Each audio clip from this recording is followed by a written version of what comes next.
అందరూ ఉన్నారా? Praise the lord. Hallelujah. ఈ రీతిగా ఇబ్బందిగా కూర్చున్నది చూసినప్పుడు చాలా వేదన కలుగుతున్నది. కారణం ఏంటిది? మనం సేవించిన దేవుడు ఇరుకులను విశాలపరిచే దేవుడు. హల్లెలూయా. ఈ రాత్రి వేళ నేను యేసయ్య పుట్టారని చెప్పడానికి నేను రాలేదు. నేను ఒక సందేశంతో వచ్చాను. ఆ సందేశానికి ఉన్న సారాంశం అంటే దేవుడు మన తోడుగా ఉన్నవాడు. దానికి భాషాంతరం ఇమ్మానుయేలు అన్న పదం బయట చెప్పుతున్నది. హల్లెలూయా. లోకవ్యాప్తిలో ఉన్న అందరూ యేసయ్య పుట్టారని ఏడుస్తున్నాను. నేను అదే చెప్పడానికి రాలేదు. నేను చెప్పడానికి వచ్చిన మాట, దేవుడు మనకి తోడై ఉన్నారు. నేను సేవించుచున్న దేవుడు నా తోడుగా ఉన్న దేవుడు. నన్ను కాపాడిన దేవుడు నా తోడుగా ఉన్న దేవుడు. నేను ఎవరి కొరకు ఎదురు చూస్తున్నానో ఆ దేవుడు నాతో సంచరించుతున్న దేవుడు.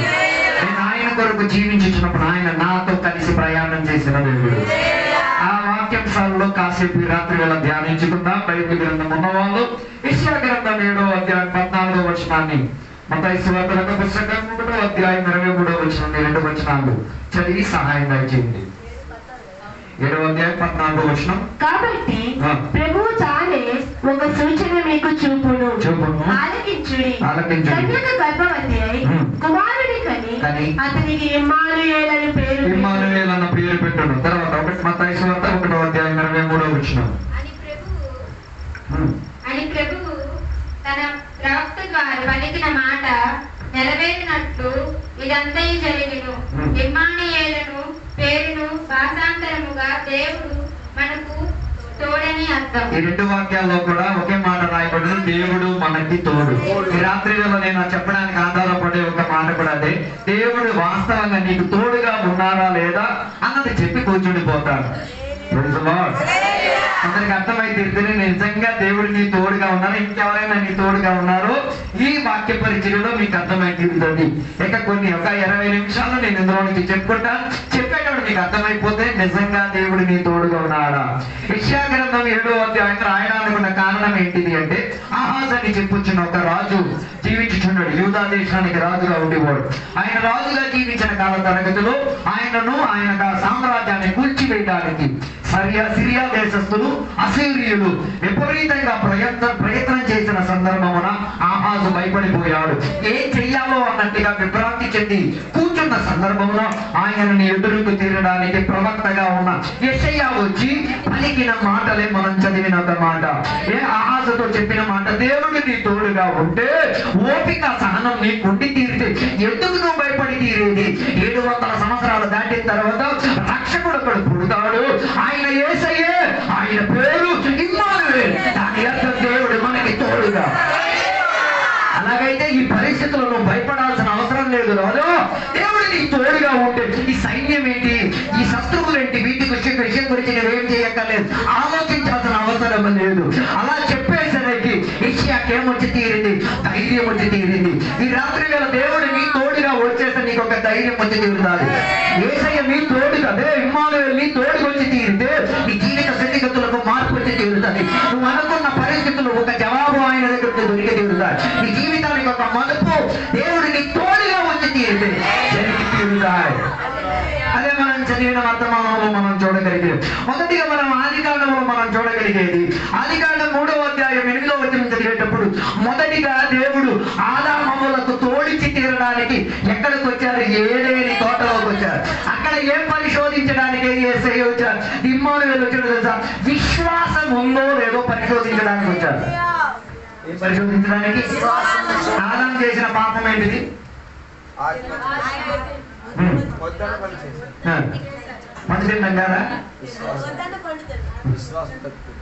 విశ్వాసంలో తప్పేరని అయ్యగారు చెప్తున్నారు. ఇంకా ఆదాము చేసిన పాపం లేదు, అలా చెప్తాడు. సాతాన్ని విశ్వసించాడు, దేవుని అపనమ్మకంతో చెప్తాడు. అర్థం కాలేదు. దేవునికి నమ్మాల్సిన ఆదాము ఎవరిని నమ్మడానికి ప్రారంభించి తీరాడు? సాతాను ఉన్నానని నమ్మడానికి ప్రారంభించండి. దానికి జవాబు కావాలంటే రోమాపత్రిక 14వ అధ్యాయం 23వ వచనం చెప్తున్నది మాట. విశ్వాసానికి ఆధారం చెందనిది, అపనమ్మకానికి ఆశ్రయం ఇచ్చేది, లేకపోతే సాతానును విశ్వసించి తీరేంతటిగా ఉన్న పద్ధతిని ఇచ్చే వాటినే పాపమని బైబిల్ చెప్పేది. అనుమానించిన వాడు విశ్వాసము లేకుండా తినును కనుక తర్వాత విశ్వాస మూలము కాని ఏదో అదే పాపం. దాని అర్థం ఏది పాపం? విశ్వాసానికి ఆధారం కానిది ఏదో. నువ్వు వేసుకునే ఇది కూడా విశ్వాసానికి ఆధారమా?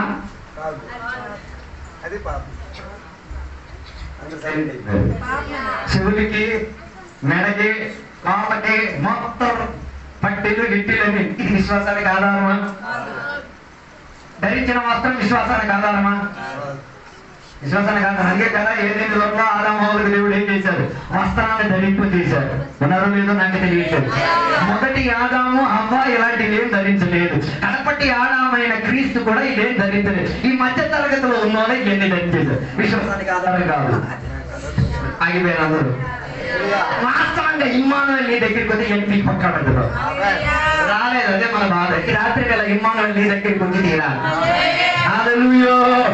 ఆదాము దగ్గరికి దేవుడు ఇమ్మానుయేలుగా తోడికి తీరడానికి వచ్చినప్పుడు ఆదాము చెప్పిన మాట ఏంటో తెలుసా?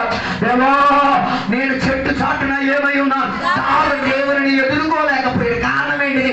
ఆయన విశ్వాసం దేవుని మీద లేదు కాబట్టి. ఈ రాత్రి వేళ నీకు అడుగుతున్న ప్రశ్న, నీ విశ్వాసం ఎవరి మీద ఉంది? ఎవరిని విశ్వసించి నీవు జీవికి తీరేది? ఈ రాత్రి వేళ దేవుని విశ్వసించిన వాడివైతే దేవుడు నీతో కలిసి ఇమ్మానుయేలుగా ఉండి నిన్ను సహాయపరిచి తీరడానికి రాగలిగిన దేవుడు. అలాగే రాత్రి వేళ తెలుసుకు తీరాలి. దేవుడు నీ దగ్గరికి వచ్చి తీరేది దేనికో తెలుసా? నీ జీవితంలో ఉన్న పాపాన్ని గుర్తించుకు తీరి అక్కడి నుంచి నిన్ను విడిపించుకు తీరడానికి, విశ్వాసములు నిలకడతో ఉంచి తీరడానికి ఇమ్మానుయేలుగా ఉన్న దేవుడు మన దగ్గరకు వచ్చి తీరినది.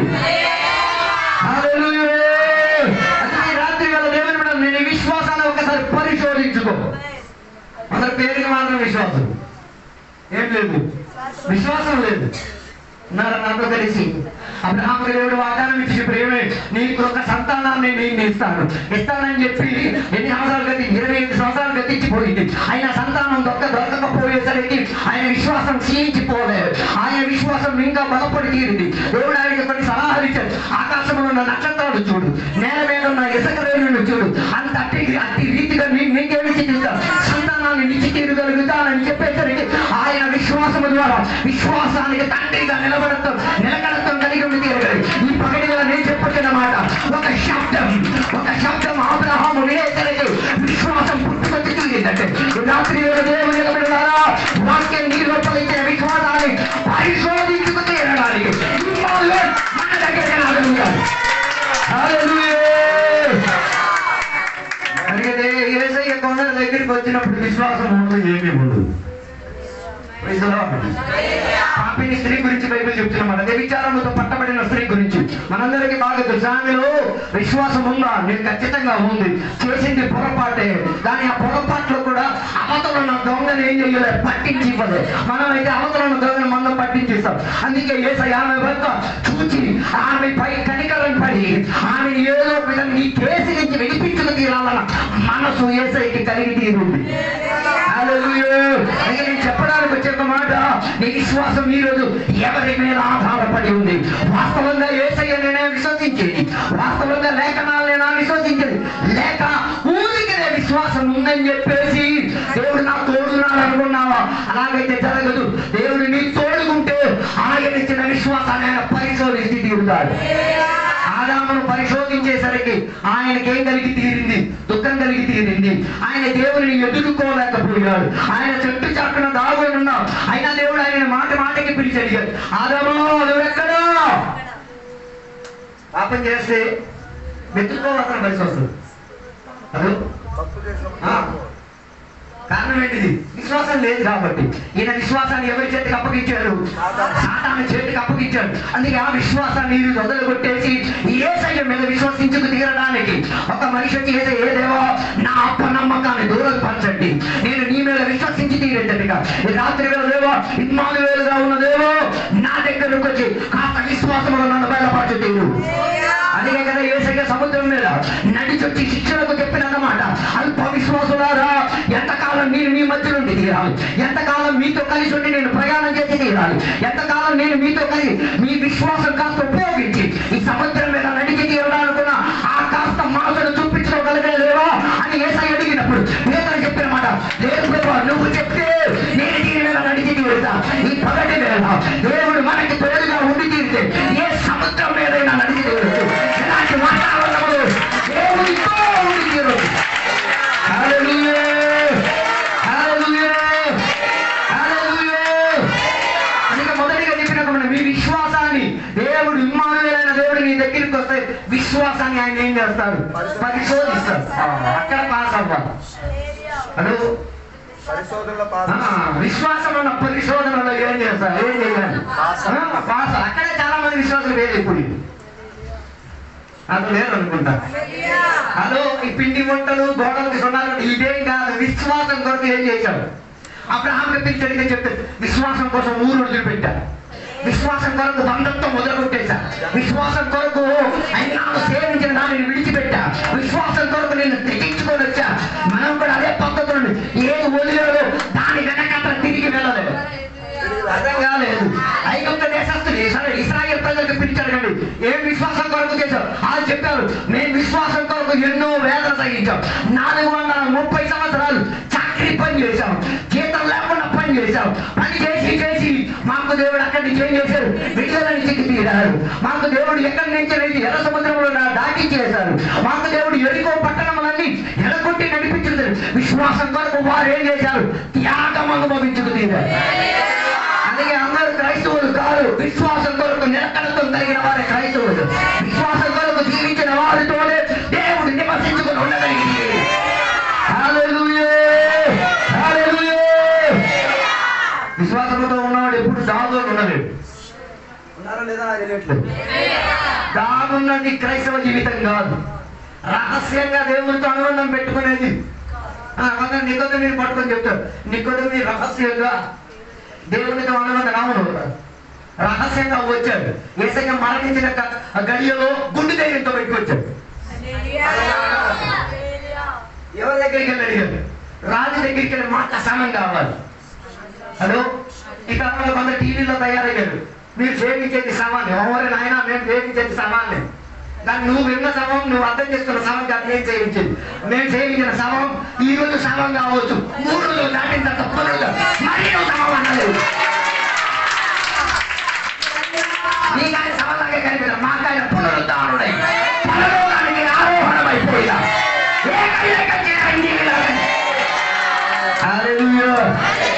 ఆయన ప్రశ్న అడిగిన దాంట్లో మాకు వేదనే లేదు. ఆయనకు అసలు తెలియదు, మనకి అసలు తెలుసు.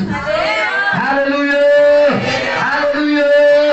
అందుకే నికోదేము అడిగాడు, నాకు ఆ శవం కావాలి. ఆ శవం ఎలా ఉండడానికి ఉన్నది కాదు, కాకులు తినడానికి ఉన్నది కాదు.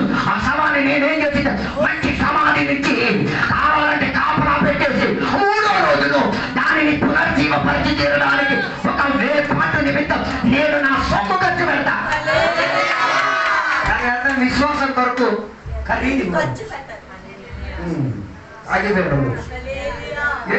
శిష్యులు అని చెప్పి రొట్టి చేపలని గొప్ప గొప్ప తినేశారు, స్వస్థతలన్నీ చేసేసాడు. ఏదైనా చచ్చిపోయిన కదా ఓడు అనవాడు. గొప్ప విశ్వాసలే.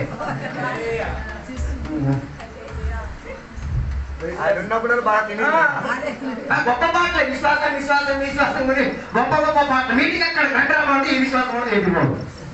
విశ్వాసం విశ్వాసం అని మాట్లాడినారే బాబు. విశ్వాసం ఉంటే దేవుని కొరకు ఏం చేయాలి? వెలగించుకు తీరాలి, ఖరీదించుకు తీరాలి. నీ ప్రయత్నం, నీ కష్టాతీతం, నీ సమయం దేవుని కొరకు ఏం చేయాలి? అప్పగించుకు తీరాలి. అట్లాంటి దాని కొరకు ఇమ్మానుయేలు తోడుగా ఉంది. అందుకే సోమరి గురించి బైబిల్ చెప్పింది. సోమరి ఎవరికి చెప్పింది? అక్కడికి వెళ్ళి నేర్చుకో. అలాగైతే విశ్వాసాన్ని ఆయన ఏం చేస్తారు? పరిశోధించుకుంది. పాస్ అవుతావా? బైబిల్ గ్రంథం చెప్తే మాట, దానియేలు గ్రంథం 3వ అధ్యాయంలో చెప్తున్న మాట. దానియేలు గ్రంథం 3వ అధ్యాయం 25వ వచనం చదివేటప్పుడు శద్రకు మేషకు అబేద్నెగోలు 3 కుర్రోలే వారి జీవితంలో కూడా ఏముంచింది? వారి విశ్వాసాన్ని పరిశోధించుకు తీరేటట్టుగా వారి ఎదుట ఏముంచి తీరారు? నిజమైన దేవుని మీరు నమ్ముకున్నారు. నిజం కాని యొక్క దేవుని వారి ముందుగా ఉంచి వారికి చెప్పిన మాట ఏంటో తెలుసా? మేము నిజం కాదు అని చెప్పు, నువ్వు నిజం కాదు అని చెప్పుచున్న దేవునికి నువ్వేం చేయాలి? సేవించి సాగిన పడి తీరాలి. ఈయన మామూలు కాదు. నాకు నచ్చిన మాట ఏంటో తెలుసా? అమ్మ లేదు, నాన్న లేదు, ఎవడు లేని టైంలో, ఊళ్ళో లేదు, బంధువులు లేదు, అలాంటి టైంలో చెప్పిన వాళ్ళు చెప్పారు, అమ్మ మేము సేవించుతున్న దేవుడు ఉన్నారు కదా, ఆయన కాపాడితే కూడా కాపాడకపోతే మాకు ప్రాబ్లం లేదు. అట్లాంటి వాడి వాళ్ళకి దేవుడికి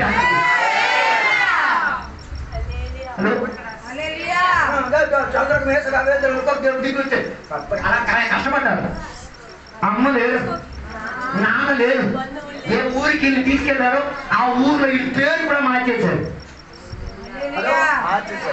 ఆ ఊరుకున్న పేరేంటో తెలుసా? బొబ్బిలు.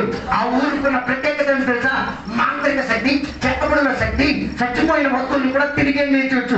బతికించేటట్టుగా ఉన్న విద్యలో ఉన్న కేంద్రానికి వీళ్ళు ఏం చేశారు? తీసుకెళ్లి వారు సేవించిన దేవదేవతల పేరు ఈ పేరుకి ఎక్కించారు.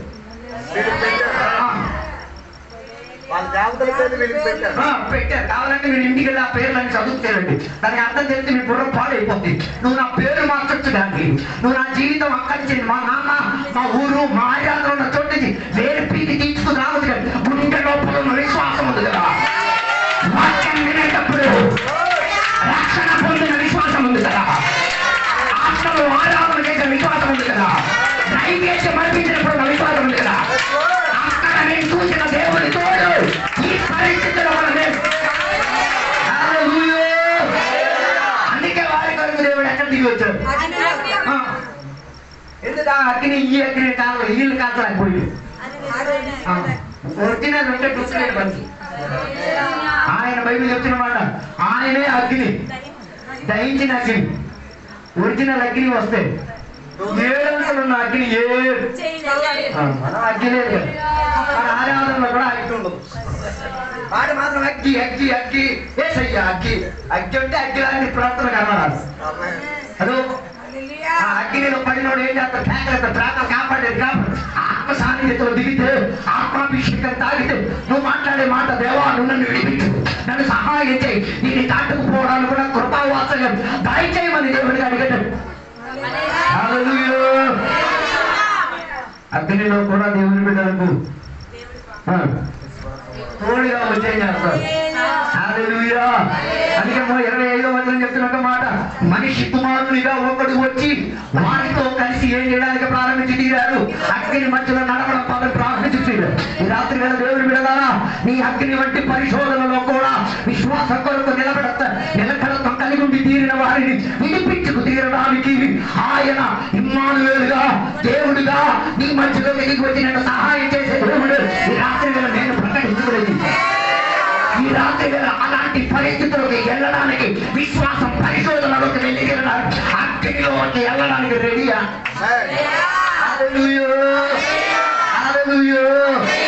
అందుకే కదా సాతాను యేసయ్య దగ్గరికి వచ్చి చెప్పిన మాట, ఒక్కసారి నన్ను మీ వయసులో నమస్కారం బలేగో నా బాధల రాత్రి ఒక్కసారి తాత నమస్కారం చెయ్యి, ఏమిస్తా? ఈ ప్రపంచం అంతా ఒక ఆరాధనకున్న విలువ ఎంత? ప్రపంచం నీవు ఈ తర్వాత ఎక్కడ స్థలానికి ఎంత రేటు? 5 లక్షలు వేసుకోండి, 5 లక్షలు వేసుకోండి. ప్రపంచం అంతటి కొన్నా ఖరీదు ఎంత ఉంటుంది?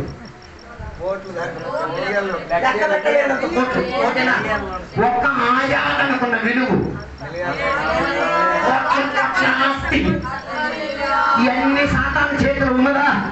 సాతాను చేతులు ఉండడం కాదు, మన తాత ముత్తాతలు ఆయన చేతికి ఏం చేశారు?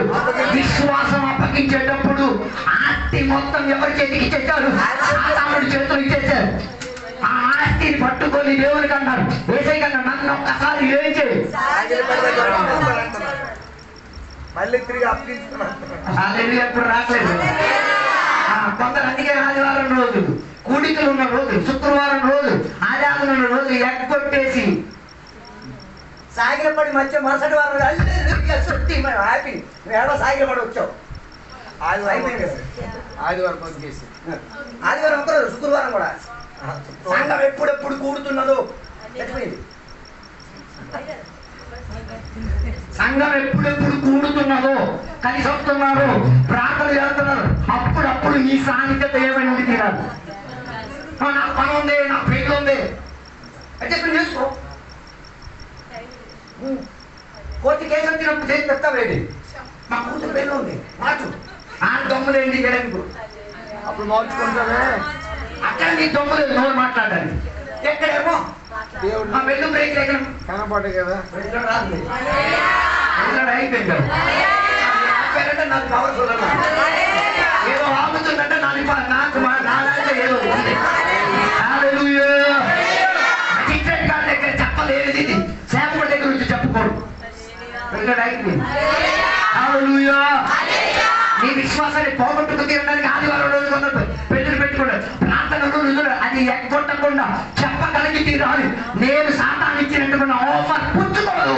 నా ఆఫర్ విశ్వాసానికి ఆధారం. అప్పుడు ఒక నిర్ణయం చేస్తా కదా, నా తోటల్లుడే పెళ్ళైతే నేను వెళ్ళా, కావాలంటే ఇక్కడ ఆధారం ముగించిన తర్వాత వచ్చి అందులన్నీ తోగుతా. ముందెళ్ళి కూడా చేసేది తినడానికి ఆ ప్లేట్ కూడా చూడము. మీరు వెళ్ళిపో లాస్ట్ వస్తా, పంచులు మొత్తం కలుగుతా, ఉన్న చెత్త మొత్తం క్లీన్ చేస్తా. చెప్పండి, అప్పుడు దేవుడిని తోడుకుంటాను. ఊరు ఆశ్చర్యపడు, ఊరు నాయను వీడి తోటి సంబంధం పనివాడి కన్నా కెక్కడికి దేవునితో నా సమత్వాన్ని రుజువు ఇందుకోసమే వచ్చింది. మనకల్లా చేత కాదు కదా. ముందు తిండే వాళ్ళు ఏంటనుకుంటారో.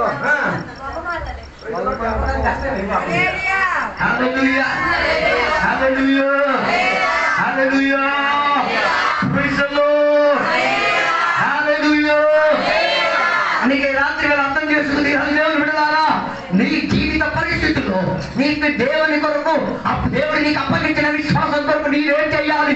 పోరాడి తీరాలి. ఎంత బాధైనా ఎంత కష్టమైనా చంద్రకు మేషక పేదలాగా ఒకే నిర్ణయం, సేవిస్తే విశ్వాసాన్ని అప్పగించిన దేవుడు. అట్లాంటి వారి కొరకు దేవుడే వచ్చి అగ్నిగా దిగి రాగలిగింది. జీవితంలో కూడా అదే జీవితం లేదు, అదే పరిస్థితి జరిగింది. ఆయనకన్నాడు, నాకు రేషానికి నా రాజు తప్ప ఇంకా ఎవరి దగ్గర కూడా నీవేం చేయకూడదు, ప్రార్థన చేయకూడదు.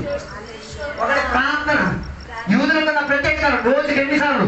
3 ప్రార్థన. యెరూషలేములో ఉంటే అక్కడ ఇంటి దగ్గర ఉండి యెరూషలేం నుండి ప్రార్థన చేస్తారు. యెరూషలేం నుంచి దూరదేశంలో ఉన్నారు అనుకో, కిటికీ విప్పేస్తారు. యెరూషలేం తట్టు చూస్తూ యెరూషలేం నుంచి మాకు సహాయం వచ్చును, యెరూషలేం మాకు ఆరాధనకి కేంద్రం అని చెప్పుకుంటూ ప్రార్థన చేసే అలవాటు ఉన్నోడికి రాజు వచ్చి చెప్తున్నాడు, మరి నీడేం చేశారు? రోజు చేశారు కిటికీ ఇదే వెళ్ళ మందు కూడా ఉండాలి. నువ్వు ప్రార్థన చెయ్యొద్దని చెప్తే నేను మాయన అలవాటు ఆయన అది అలవాటు. ఇది అలవాటు అయిపోయింది. ఇది నువ్వు మార్చుకో, నేను మార్చుకునే పక్కనే. ఇదే విశ్వాసం. మాగండి అలవాటు నువ్వు మార్చుకో, నేను మార్చు. ఆగే విశ్వాసం. అట్టంటే దేవుడు తోడేది. నువ్వు ఎదిరించింది దేవుడు, ఆ ద్వేషాడుకున్న రాజు. నువ్వు ఇప్పుడు నా మాట వెళ్ళాలి కదా, దాన్ని వెళ్ళిపో. నువ్వు వెళ్తావు, నా కేసు సెటిల్ అయ్యి నువ్వు పోతావు. నేను నీకు చెప్పినట్టుగా నీ పేరు మీద నేను ఏం చేయను. నేను ప్రార్థన చేసేటప్పుడు ఒక ప్రణాళిక ఉంది, ఆ రీతిగా ప్రార్థన చేస్తానే తప్ప. అందుకే రాజు ఆయన ఏం చేశాడు? నేను ప్రార్థన చేస్తాను కాబట్టి సింహాలు కూడా ఏం చేస్తాడు? ప్రజలు ఎక్కడే చేస్తాను. సరైన ప్రార్థన పరుడు అయితే సింహాలు. ఇదే ఆహారంలో క్రమం ఉంటే అన్ని సింహం నేను తినవు. ఆహారంలో క్రమం లేదు, ఏది పడితే అని నేను స్వాతంత్రం అదే ఏం లేదు. అంది నీకన్నా ఇంకా నయం అన్న చేస్తుంది. వాళ్ళ ఆ దేశంలో ఉన్న ఆహారం కూడా ఏం చేయలేదు. రాజు పడింది. రాజుల భోజనం ముట్టలేదు. ఎందుకు ముట్టలేదు ఆ భోజనం? అది విగ్రహారాధన. విగ్రహారాధన లేని 4 భోజనాలు పేరు చెప్పండి. విగ్రహారాధనకు అర్పించలేని 4 భోజనాలు పేరు చెప్పండి. అవును, కౌంటర్ షాప్కి వెళ్ళండి. అది పొద్దున్న లేచి సాటలు ఇప్పెట్టాడు. ఇంకా ఎక్కడ కాదు చెప్పండి. క్లాస్లో పెట్టారు.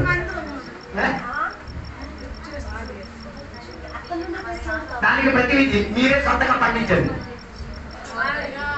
మీరే పండించి మీరే గోడలు పెట్టి మీరే అమ్మండి. అర్థం కావాలని చేస్తాం. మనం ఆ రిస్క్ తీయం కదా. మనం అంత పెద్ద రిస్క్ తీయం. మనం సచ్చిపోతాం. ఒప్పుడు పోని సమాధానానికి సాక్షి ఇది ఆరాధన చేయకుండా ఎక్కి రావండి. అర్థం కాలేదు అనుకుంటా. నేను దేవునికి ఏ దేవునికి అప్పగించకుండా దేవుని యొక్క తోడుండబట్టి సంపాదించింది. అనేక ఒక మనిషి అన్నాడు, ఆస్తంతా పెరిగింది, సంపాదన మొత్తం పెరిగింది. ఆడొక డైలాగ్ వేశాడు. ఆడ పట్టుకున్న గోడలన్నీ పెద్ద చేసి ఒక పెద్ద సాంగ్, ఒక పాట పాడాడు. ఓ మనసా తినమో తాగుమో, ఒక పాట పాడాడు. పాటకి గాన ప్రతి గానంగా ఇంకో 2 పెట్టాడు.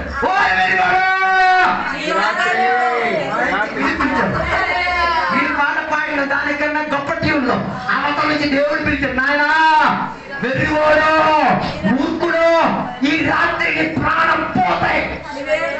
ఈ సంపాదన నీకు కాదు కానీ ఎలకలకు దొరుకుతాయి, చేమలకు దొరుకుతాయి, ఎవరెవరికి దొరుకుతాయి కూడా చేత కాదు. ఈ రాత్రి వేళ అర్థం చేసుకుని తీరాలి. దేవుడు పిల్లారా, ఆనందించడం కాదు కానీ వాస్తవంగా దేవుడు నీకు ప్రశ్న అడిగితే విశ్వాసం ఉన్నోడు చెప్పగలిగితే, దేవా ప్రాణం చేత తీయండి దేవా, ఐఎమ్ రెడీ టు కమ్, నేను రావడానికి సిద్ధంగా ఉన్నా. అందుకే దేవుని బిడ్డలారా, మనం మరణానికి భయపడటం లేదు. కొందరికి మరణం అంటే భయం లేదంటే మరణ పాట పాడి ఆరాధన చేయండి. అలాంటిదే మాకు లేదు. మరణానికి ఉన్న పాటలన్నీ ఎక్కడ? ఆ సమాధి కట్ట దగ్గర. ఆ సమాధి వెళ్ళాక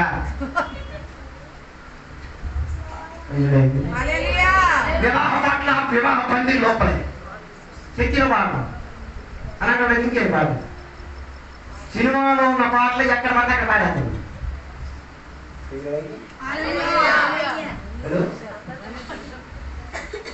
అంటే ఆడోలా ఈడ ఇంకోలా, అక్కడ ఇంకోలా, అలా జరగదు. అక్కడ ఇక్కడ ఒకేలా. అదో అక్కడ విశ్వాసంతో పాడితే ఇక్కడ కూడా పాడాలి. ఆ మరణ ఇంట్లో పాడిన పాట ఆరాధనలు కూడా పాడి తీరాలి. సాక్ష్యం చెప్పేటప్పుడు కూడా పాడి తీరాలి. అలాంటి సందర్భంలో దేవుడు మనకి తోడుండి. అందుకే రాత్రి వేళ దేవుని యొక్క పిల్లారా, దానియేలుని కాపాడిన దేవుడు, శద్రక్ మేషక్ అబేద్నెగోను కాపాడిన దేవుడు మిమ్మల్ని కూడా విశ్వాసం కొరకు ఏం చేస్తాడు? తోడు నీకు కాపాడుతాడు. తోడుగా దగ్గర వచ్చి సహాయం చేస్తాడు. అని ఎవరంటారా? దేవుడు ఒక్కడుంటే చాలు. మన కాదు, అందరూ కావాలి. అందరినీ సుఖపెట్టేస్తే దేవుడు ఏం చేయదు, సుఖపెట్టలేదు. అర్థం కాలేదు. అందరికీ సుఖపెట్టేస్తే మనుషులు అందరికీ సుఖపెట్టేస్తుంది. అందుకే అపోస్తల క్రియలు 3వ అధ్యాయంలో దేవాలయం బయట మంచి వ్యాపారం జరిగింది. ఏం వ్యాపారం? అడుగుతున్న వ్యాపారం మాస్తుంది జరిగింది. అపోస్తల క్రియ 3వ అధ్యాయం ఇంటికే చదవండి. ఒకరిని మోసుకొని ఎక్కడికి తీసుకొచ్చాడు? ఏమి ఆయన వల్ల ఈ రోజులో కూడా వ్యాపారం లేదు. అడుగుతున్నా ప్రెగ్నెంట్ ఉంది, వైఫ్ ప్రెగ్నెంట్ ఉంది, అన్ని ఉన్నాయి. ఓ అడుగుతున్నాడు, కొట్టి చూడండి, పిల్లలు తీసుకెళ్ళి మొత్తం వచ్చేద్దాం మీ ఇంటికి. ఎక్కడ వ్యాపారం? దేవాలయం బయట. మరి ఆ చర్చిలో ఉన్న పాస్టర్ గారిని మెచ్చుకోవాలి. మరి ఇలాంటి వ్యాపారం జరిగినప్పుడు పాస్టర్ గారు మాట్లాడు ఏమంటారమ్మా అంటే మాట్లాడుతుంది ఇట్లాంటి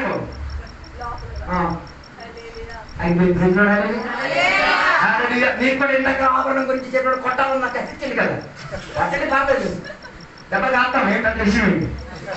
ఈరోజు కాస్త రేపు తీసే నువ్వే నాలుగు కావాలి. హల్లెలూయా. హల్లెలూయా.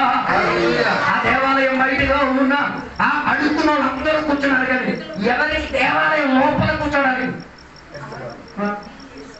మన సంఘంలో వచ్చిన వ్యభిచారుల లిస్టు చెప్పండి, పాపుల లిస్టు చెప్పండి, కుష్ఠవ్యాధుల లిస్టు చెప్పండి. మనం మొత్తం వేరే వాళ్ళు రాని తర్వాత అంతా కులం లేదు, పిచ్చి లేదు, ఇవ్వట్లేదు అన్నీ ఉన్నాయి. అది ప్రజలు అయిపోయింది.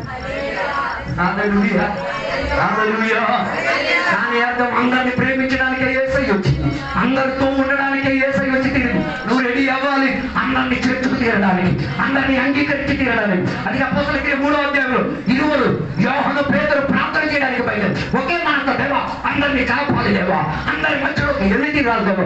ఈ వెళ్ళే సందర్భంలో ఈ అడుగుతున్న మనిషి అడిగాడు, ఏమంటే ఏమైనా మాకు ఇవ్వండి.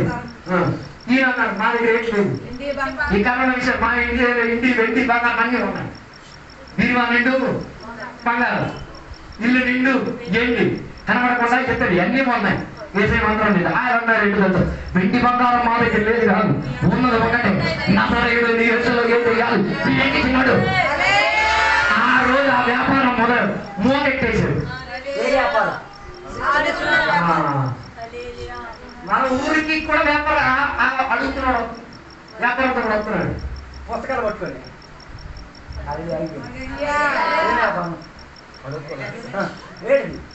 ఫైనాన్స్ మరి అది అడుగుకునే లక్షణం కనబట్లేదా? 4 వారాలు కట్టకుండా ఉన్నాడు, ఏ డొక్కల్లో దూరం కూర్చున్నది కనబడదు. చూసిన మాట మనం అప్పుడు తీసుకునే వాళ్ళం కాదు, మనం అప్పు చేసుకొని ఎన్నిసార్లు దేవుడు నీకు సాయం చేస్తున్నాడు. అదో అది అడుగుతున్న లక్షణం అనిపించట్లేదా? చెప్పలేదు అన్ని ఇంటికి వెళ్ళి చదవండి. దేవుడి యొక్క మాటలో ఫైనాన్స్ కంపెనీ ఎలా నడపాలో చెప్పారు, సూపర్ గా చెప్పారు. సూపర్ గా దేవుడు ఫైనాన్స్ కంపెనీ నడపాలని చెప్పారు. మనం అలా నడపాం కదా. మీరు నాకు వడ్డీకి డబ్బులు ఇచ్చారు అనుకోండి, మనం ఎంత వసూలు చేసుకుంటాం? గవర్నమెంట్ ఏమో 3% అంటుంది, మనము 3, 7, 9, 17 ఇంకా దొరకకపోతే గొంతు పీసుకెళ్ళి మొత్తం రాయిపోతాం. నా రాయకుండా జరిగిన ఒక విశ్వాసి చేసిన డబ్బులు ఇది ఇవ్వలేకపోయేసరికి ఆ ఫ్యామిలీ మొత్తం మీ ఇంట్లో వచ్చి 1 వారం రోజులు ఉన్నాను. కానీ అంత ఫ్యామిలీ చేశారు. ఎందుకు ఆ ఫ్యామిలీ చేసేది? బాధపడి ఎక్కడి నుంచో డబ్బులు చేసి అక్కడ ఇమ్మానుయేలు వారికి తోడుకున్నారు, అక్కడ దేవుడు వారికి తోడు లేదు. మనం ఇతరులకు ఇచ్చేవాళ్ళమే, ఇచ్చేటప్పుడు వారి గొంతు పిసికే వాళ్ళం మనం కాదు. హల్లెలూయా. అనేక జీవిత పద్ధతుల విశ్వాసం ఉంటే పద్ధతుల మార్పు తెచ్చుకోండి.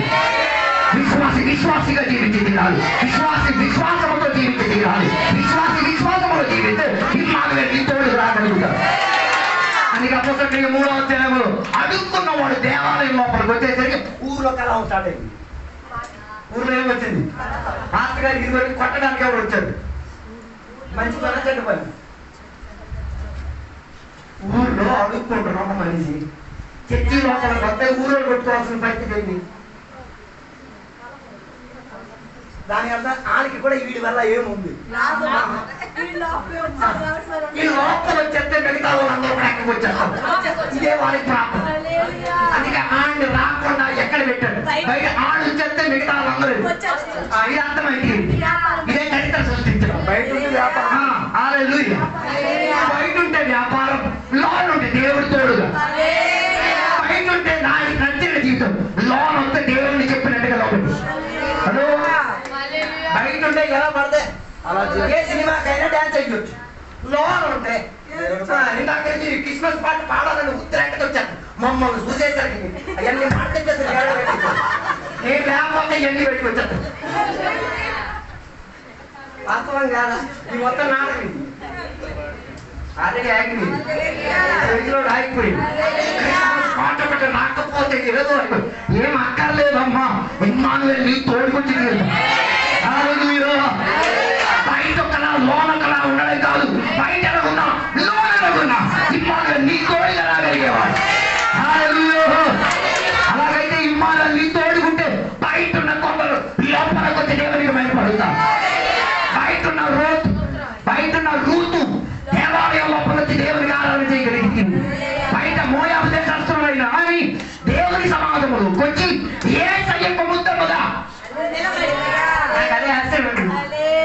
బయలు చెప్తున్నాం కూడా మోయాబీయుడు అమోనియుడు దేవుని సన్నిధికి 10 తరముల వరకు ఎదుగుడు. ఈ వచ్చేసరికి ఎవరు కూడా ఏం చేయలేకపోయారు, ఆడగలేకపోయారు. కాలం హిమ్మాను తోడుకున్నారు. అలాంటి చరిత్ర ఈ కాలంలో తయారు చేసుకోండి. దేవుని వాక్యాలను గురించి